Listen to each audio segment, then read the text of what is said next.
Ladies and gentlemen, I am your host, Gary Singh Grewal. We welcome all participants at NRI Press Club at nripress.tv. On our today's program, we brought one Asian second-generation shining star in California politics, Mr. Angelo Farooq. Now, I'm going to be request Mr. Joe Sandhu to introduce Mr. Farooq. Mr. Joe Sandhu, go ahead, please. When you went to, Berkeley State University and did your bachelor from Berkeley State, and then you obtained scholarships to go to, completed your bachelor degree in Berkeley and came to USC to complete your master and PhD.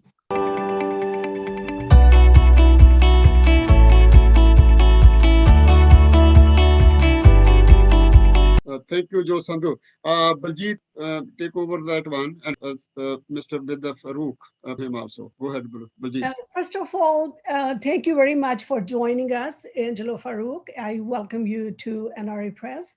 And we are very fortunate to have, as Joe Sandhu said, the second generation going into politics. That's much needed by our communities here, because we have, since we have established ourselves very well as first generation, and now we can provide this opportunity to our children. And being a Southeast Asian community, I feel that we are way behind entering into politics. We should have done long time back.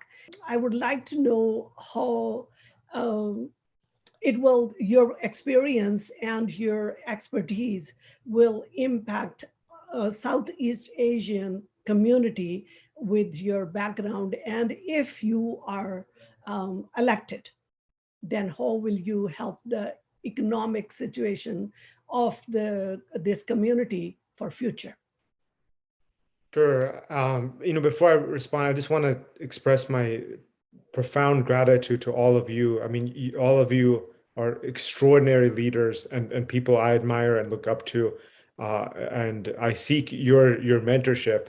Again, I'm very, very humbled and very appreciative of having the privilege to have this discussion with you. So seriously, thank you from the bottom of my heart. In terms of the question from Baljeet, my perspective is this: for Governor Gavin Newsom, I'm the chairman of the California Workforce Development Board, and it's a $6 billion public workforce system. It's all about job training, getting people back to work, and there's a program called High Road Training Investments. These are funds that we bring to communities to give them access to high quality jobs where if you don't even have a bachelor's degree, you could raise a family off of these types of jobs. So, and they come across a variety of different industries in any community. Before the governor's administration, before I was chair, the Inland Empire had never even received $1 of these types of funds.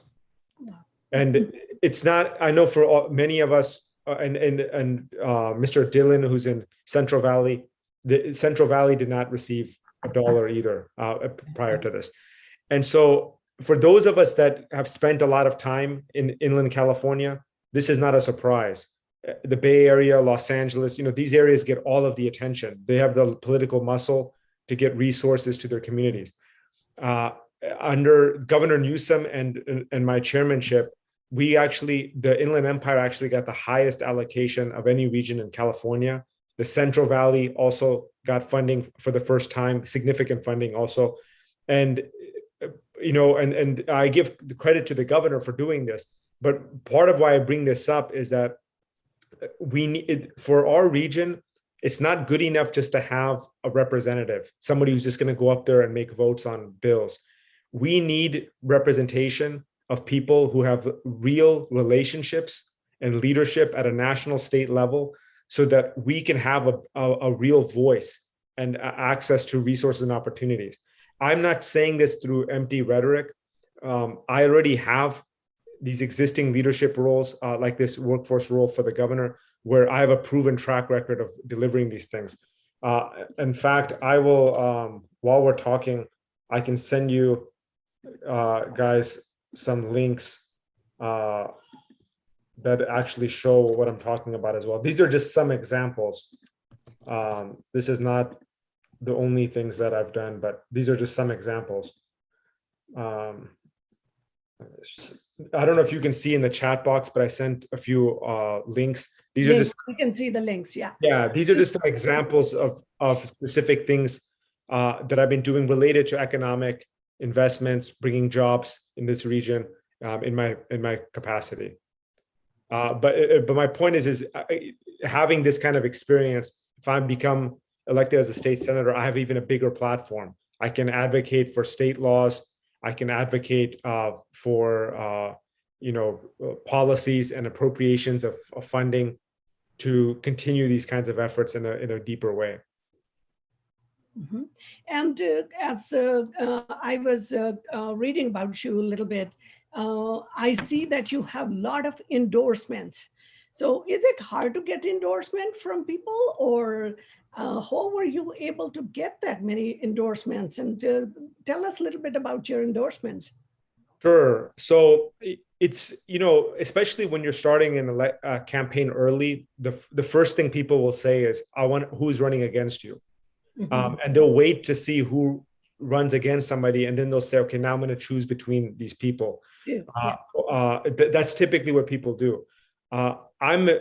I feel, I'm not saying this to be boastful, but I feel because I'm born and raised here in this community, I have a reputation, I have a track record of what I've done, that people are making decisions to say, we're not going to wait to see who else is going to run. They believe I have the experience, qualifications, and track record where they know what they're going to get from me.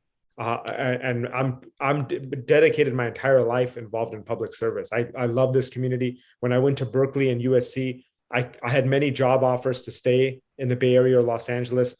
For me, it was very, very important to come back home. So all of these things I think are important. I have over 20 elected officials within the Senate boundaries have already endorsed me. Any one of them could have chosen to run against me. All of them have already, all of those 20 plus, it's like 23 or something, have endorsed me. I have multiple state senators from different parts, including the Central Valley.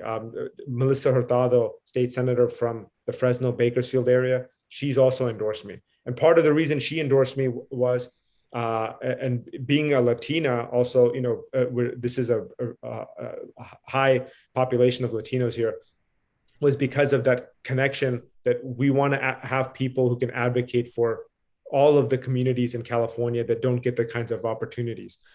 Inland California, Central Valley, Inland Empire. Senator Josh Newman from Orange County, Connie Leyva, state senator from San Bernardino County. So we have a lot of different legislators. Statewide, the lieutenant governor has endorsed me. The secretary of state has endorsed me. The attorney general, the California treasurer, California controller. So we have more than half of the statewide constitutional elected officials have already endorsed me. And keep in mind, I haven't spoken to the governor yet because he was dealing with the recall and stuff. There's others I'm going to be speaking to in the near future. And over time, I'm confident we will continue to get even more support and continue to build that momentum. And wonderful, because you don't have really, I don't think you have any opponents yet. So I haven't seen anybody's name. It might be missing, but I haven't seen anybody. No.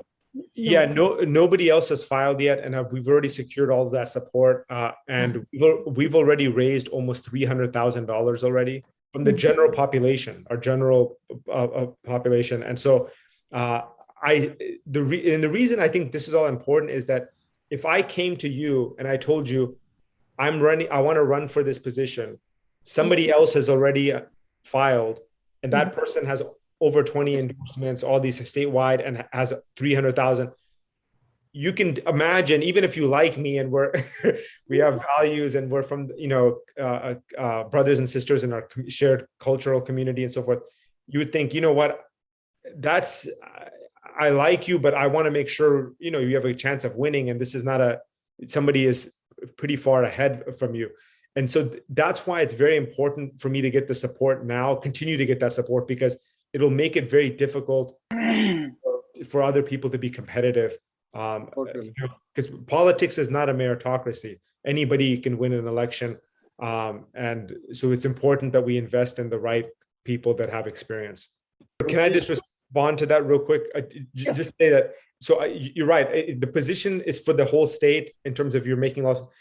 I would be the first South Asian in the history for all of California in the state Senate. And, I'm Punjabi specifically, which I know is important to our Sikh brothers and sisters. So that's another, you could have a Punjabi California state senator also. So those things are important as well. Thank you very much. Peshawar Singh ji, Dhillon Sahab, Peshawar Singh ji, please. Welcome, Dr. Farooq. I heard that your parents also come from Lahore. My mom's family is from Kasur. She's from Kasur? Yes. My mom's family is, her parents, yeah. Okay. Yeah. I come from originally from Lahore, so we have some connection there. But the connection I want to make here, Dr. Farooq, is that I'm very interested that I'm sure one day you will be a senator. The timing is right and the credentials are right, and you are the age is in your favor. And I guess this is the right time if the South Asian community is not too late already.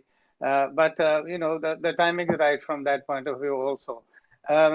My question is that when you do become a senator, since you have been involved with the education, and there is a lot of work which needs, because the things start from education. They say that the foundation of any nation building, there are three things which are most essential. And that is education, education, and education. So in Central Valley, what we found was that apart from the place that we do not have any reservation as minority, as South Asian, I don't know whether you are aware about of the Gadar movement, which was started in the early 20th century in 1913 precisely. The Gadar party was formed, and they made their headquarters in San Francisco. And there were Muslims, Hindus, and Sikhs involved who formed this freedom fighting movement, who went to India, and they did a great contribution, made sacrifices, extreme combined sacrifices. And had those people won, Dr. Farooq, had the Gadar movement won, there would be no division of India. It will be the federal what they call the federal states, like you have the federal states of America, you have the federal states of India.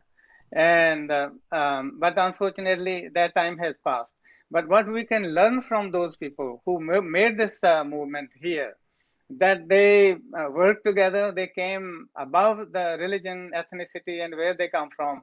And the example they really produced is something for us to remember and for the future generations here. Because I believe that back home, our ancestors or Aryans or Dravidians or Mongols can be debatable. But our ancestors here in America were those people, the pioneers, who were, we call, in history knows them as Gadarites. And they were all three, Hindus, Muslims, and Sikhs. And they, as I said, I'm repeating myself, they really made a extreme example of solidarity when they come to a common goal. So what we can really go back and learn to make the South Asian community combine here. But that can only be possible if we have our South Asian history added to the curriculum. I want you to, as a food for thought, when you become the senator, make this an important issue. It's a very important issue. It's a very important part of Indo-American history. And when I say Indo-American history, I'm talking about erstwhile India, which was India, Pakistan, Bangladesh, and all that. So I'm happy to learn more about that movement. I wasn't as familiar with it. I know the general concept of what you're talking about, but I wasn't familiar with all the specifics. Regarding the education, so again, I know this goes without saying, but education absolutely is the most critical thing in our culture and our communities.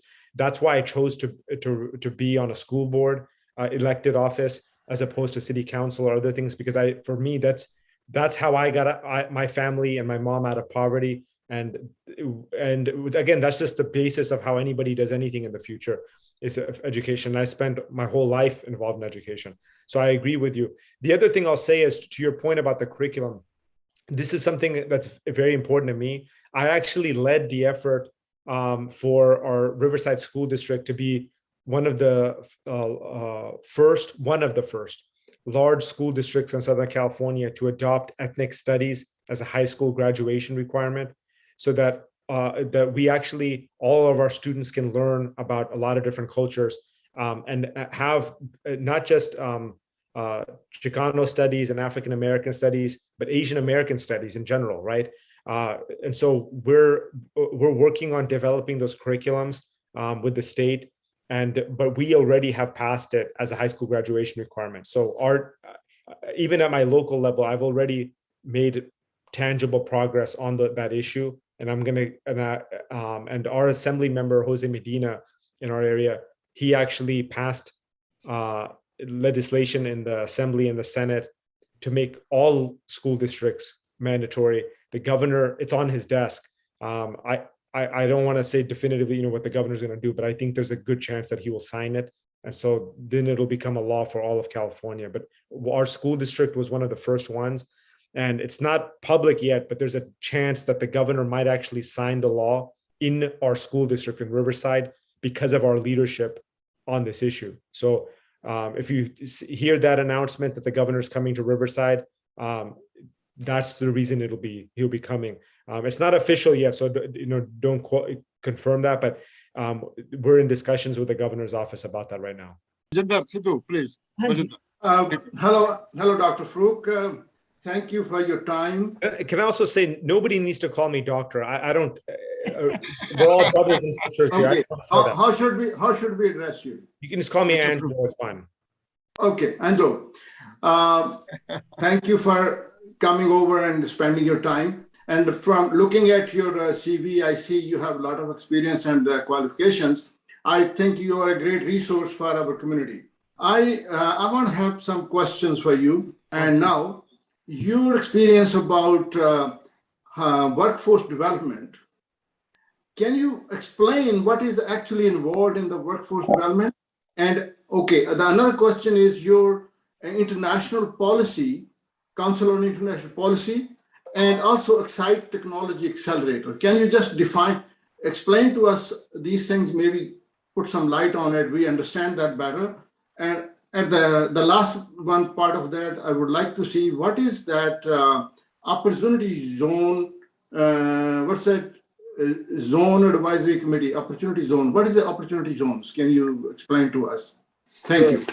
Sure. So the workforce role, all it is about getting people good jobs. That's plain and simple what it is. It's about getting people training opportunities, certifications, apprenticeships, all those kinds of things. We have over 200 things. America Job Centers is what we call it. These are physical places where people can go to get these resources and assistance. The second link that I put in the chat box, I'm actually proud that we were able to establish a new America Job Center in Moreno Valley due to our partnerships at the state, county, local level. So that's what it's all about, just job training, getting people jobs. That's the workforce thing. Now, just quickly, how did you determine what kind of training and jobs you're going to plan for? Is it like a apprenticeship basis or a purely training or technical training? How did you do some survey? What we need in this area? What industry needs in this particular area?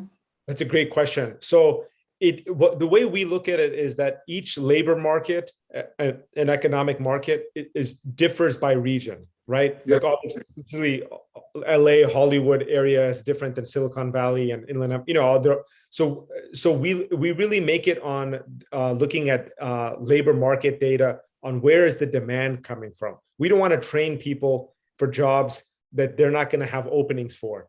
And so we look at demand, we look at job quality, We don't want people to, we don't want to use public investments to train somebody for a job that they're going to be working full time and still be in poverty, right, at minimum wage. So those are the factors that we look at. We partner a lot with businesses on having that communication on what their needs are and how to assist them in finding people to work and fill those jobs as well. So it's very much based on data. Apprenticeships is generally our model that the governor is very focused on. His goal is to have 500,000 apprenticeships. And the apprenticeship means that while you're learning about the job, you're getting paid to do that. So that's one of the important things about an apprenticeship. Yes. Is it based on the European model where in UK and Germany especially, the apprenticeship is very strong after the high school? Because here, if you do bachelor's and you don't find a job, the apprentice goes through some technical training, gets a high-paying job. So are those models based on those, or how did you determine? So the European models definitely do influence what we do here in the US. I will say that Europe is further ahead than us on these issues.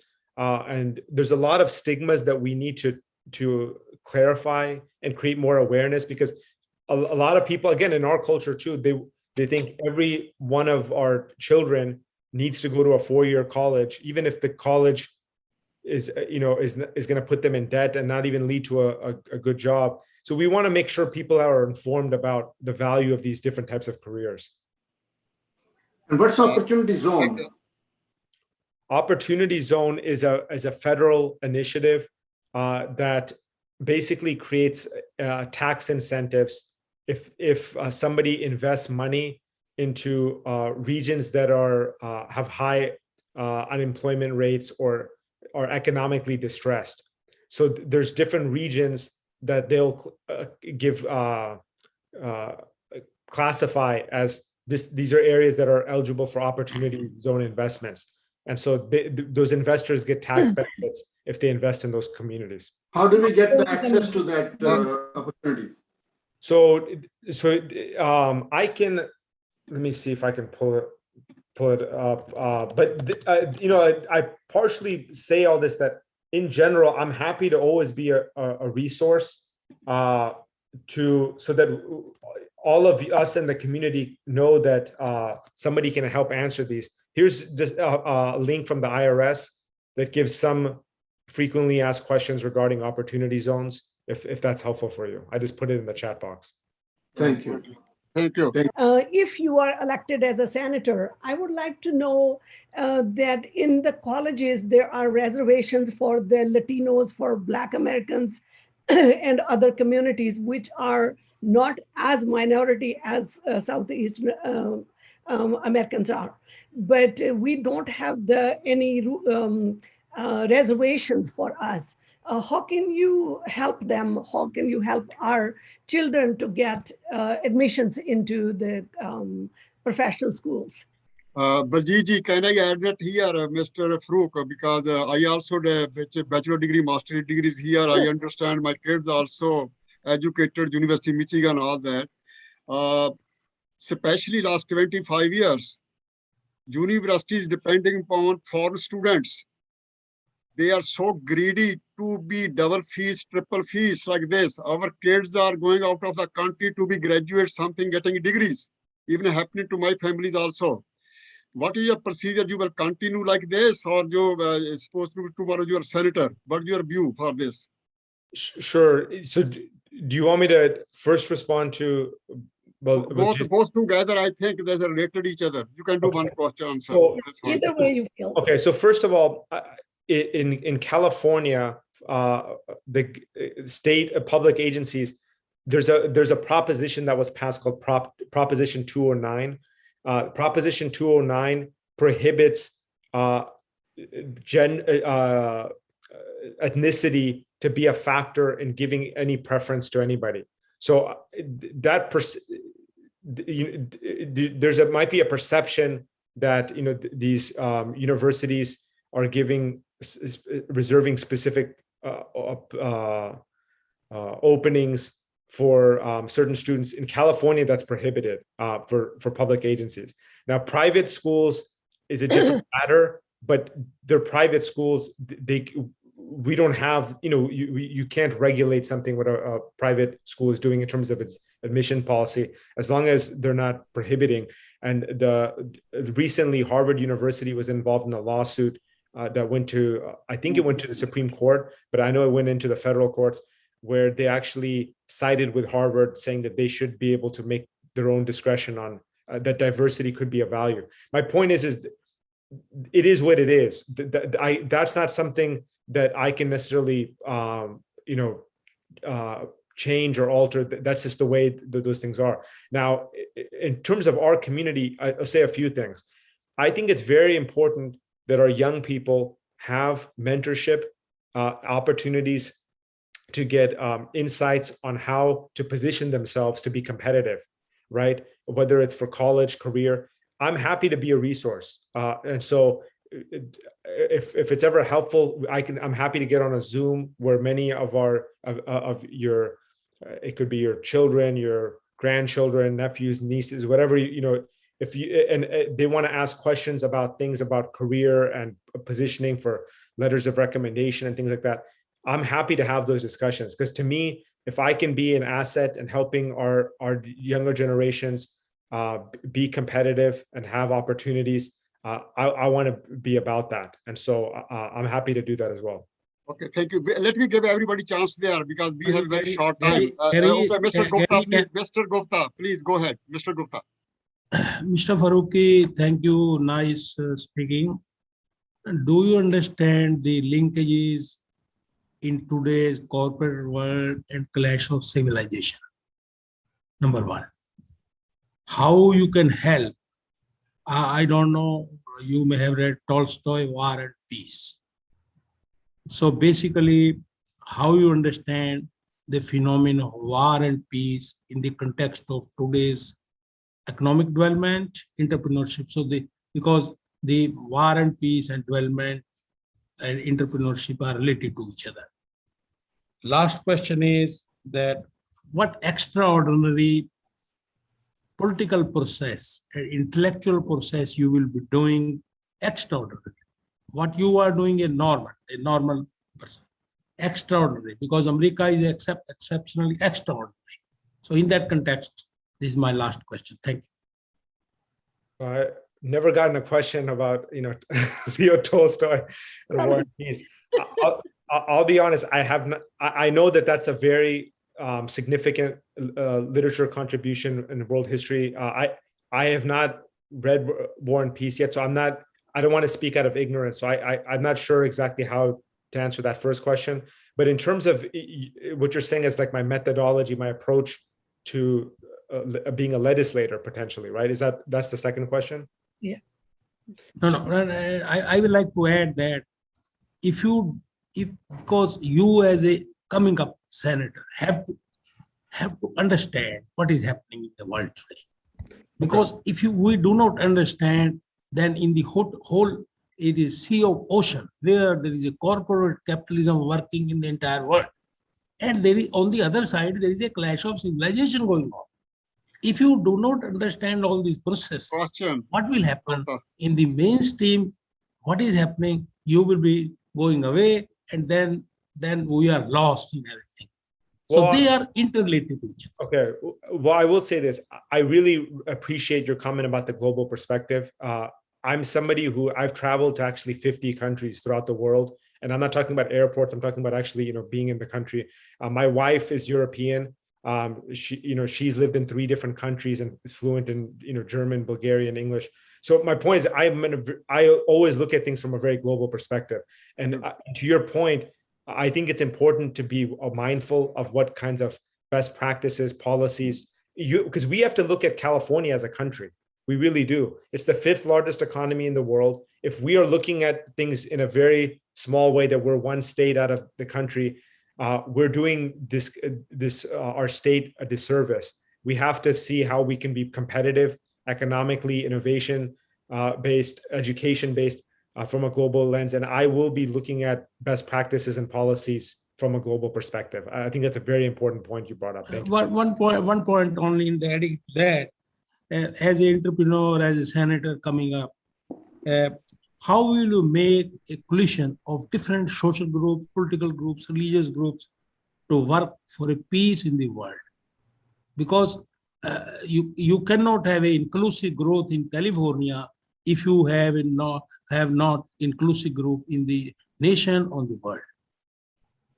Well, I mean, I think, a few things. One is, I know that California has bilateral agreements with countries all over the world. Again, because of our unique status, not every state has a profile where heads of states want to set up agreements with our governor and our state on partnerships.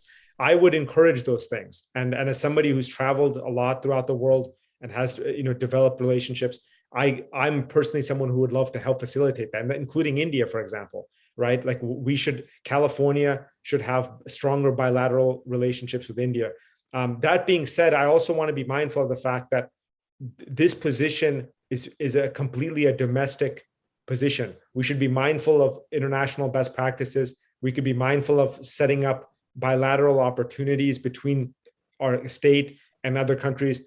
But as it relates to things of actual foreign policy, those are matters of federal concern. But I absolutely am interested in all those other things we talked about. Amrik Sidhu ji. Okay, welcome, Angelo Farooq. We have talked in the past, but we haven't met. My question to you is, can you basically explain your constituency in this area, how far wide it stretches as from Rupa Valley? And have you studied the demographics of votes? I mean, how is that going to affect what kind of population there is? And at the end, the appointments to the local committees, how does that work? And are you able to do something for our community? Because our community has totally been ignored on those issues. So I would welcome your views. Those are great questions. So a couple of things regarding the constituency. Right now, it's Corona, Norco, Eastvale, Harupa Valley, Riverside, Moreno Valley, and Paris. It's going to be representing about 1 million people. The reason I haven't done a deep dive into the specific numbers yet is because redistricting is happening right now. The census, happens every 10 years and the boundaries get redrawn. We're going through that process right now. This district is going to get smaller. It's not going to get bigger. In LA, they're going to get bigger because they've lost population. In our region, it'll get smaller. I'm waiting for those boundaries to be finalized, and then I will dive deep into it. But generally speaking, it's going to be a Democrat area. It's going to be, Riverside is going to be in it because it's right in the center of it, which is where I am. And so, the biggest, minority population is Latino. Those things are likely to be consistent regardless of the boundaries. But I'm waiting on the exact boundaries, which are going to be done within the next few months before I start really analyzing it. But I assure you, I'm a very data-oriented person. I'll be very well prepared to analyze that and make sure that we are, well situated. Your other question was about the committees and appointments. Okay. So one, the governor has appointments, right? Which is a separate process. I would encourage anybody who wants to get an appointment first to make sure that you apply. If you're not applying, and I just put the link in the chat box. If you don't submit an application, no matter how strong your political connections are, nobody can appoint you. So for starters, put your application in. There's a list of tons of options. You don't have to just apply for one. You can apply for many. So look at what's of interest to you. The legislators have the biggest influence in terms of being kind of the gatekeepers on who the governor considers. Many times it asks you who your legislators are. So obviously, if I'm your legislator, I can directly have a much bigger influence. But I'm still happy to be a reference. I want to help advocate for people in our culture to have positions of leadership. So that's the process that I would recommend, though, to do that. Beautiful. Thank A you. little Sandhuji. follow-up, one just a question. little. How do we get involved in your campaign? How can we do that? So the thing is, I'm in the presidential cycle. So I'm in the 24 cycle. So I know that that seems early. And I mentioned earlier in my comments that the more support we can get right up front, it's going to give us a huge competitive advantage before somebody else potentially gets in the race. So at this stage, the only real thing that people can do to be helpful, because we have the endorsements, we have the political resume, we have a lot of the groundwork already, is really on the fundraising. I know that it's not something that I wish that campaigns did not have as much influence with campaign finance as they do, but it's just a reality. So the more that our community can help invest in my leadership, especially now instead of waiting, it can make a huge impact as people evaluate whether to run against me, whether to support me. They're going to look at those things. I will say that for state Senate, unlike Congress, businesses are allowed to directly donate. So if that is helpful for some people, that's an option. They can donate through their business, but fundraising is absolutely the most important thing now. Once we get closer to 24, like in 23, then it'll be about getting out the vote also. So then, making sure you tell your friends. Right now, I don't want to focus on that because people are thinking about the 22 election next year, and people will forget by the time, we go through that. So right now I'm purely focused on fundraising. Okay, Joe Sandhuji, half minute, please. Not more than that. Half a minute. Okay, thank you. Dr. Angelo, you are owner of AVM Innovation consulting firm. Do you provide consulting to the businesses or government or the companies or individuals? What kind of firm you own is called AVM Innovation? So I really, it's really like involving dealing with businesses and people. With government, I've always done everything public service. My elected position with the school board, public service. My position for the governor, it's volunteer. The state treasurer, controller, volunteer. Because for me, I do it because I have a passion for this stuff. I don't do it as a. If I'm elected as a state senator, that'll be the first time I'm taking a formal job. Actually, I did briefly work out of college at the county of Riverside, but that was very brief and right out of college. So I don't do consulting. If I'm advising the government, I do it usually in a volunteer capacity. Shara Singh ji, not more than a half minute. Yes, I have a statement and a little question. But my question is that I would like to just repeat what Dr. Vinod Gupta said. I think if I understood it correctly, he wanted to ask you whether you are pro-corporate or the movement which is going on worldwide, which the people in India have started. It started in Punjab, which is corporate versus people's movement, where the people, the democracy wants to get involved at the grassroots. I think this is what he wanted to ask you, whether you are pro-corporate or you are against it. So here's the thing, and I'm not trying to sidestep it. I just think you don't want to demonize businesses as if a business has to fail in order for a working class person to succeed. I just think that's not the right way to, this in my opinion. Now, if you're talking about multinational corporations or small businesses, obviously I'm a small business oriented person. So if you're looking at it from that standpoint, there's no question. My passion is in my background's in small business. I'm passionate about that. I'm all about, if you look at the workforce system, the entire basis of the workforce system is ending poverty and getting working class people quality opportunities to go up. And we only work with employers who actually who value workers as an asset, not as an expense item. So my point is that's my spirit, and that's how I've approached my life. I just don't like to demonize businesses. There's many, I don't, in a general sense, I just think that's not a Yeah, constructive. no common Thank you. sense man would do that. But what I'm asking you Mr. is that are you aware of the movement? What is going on in India?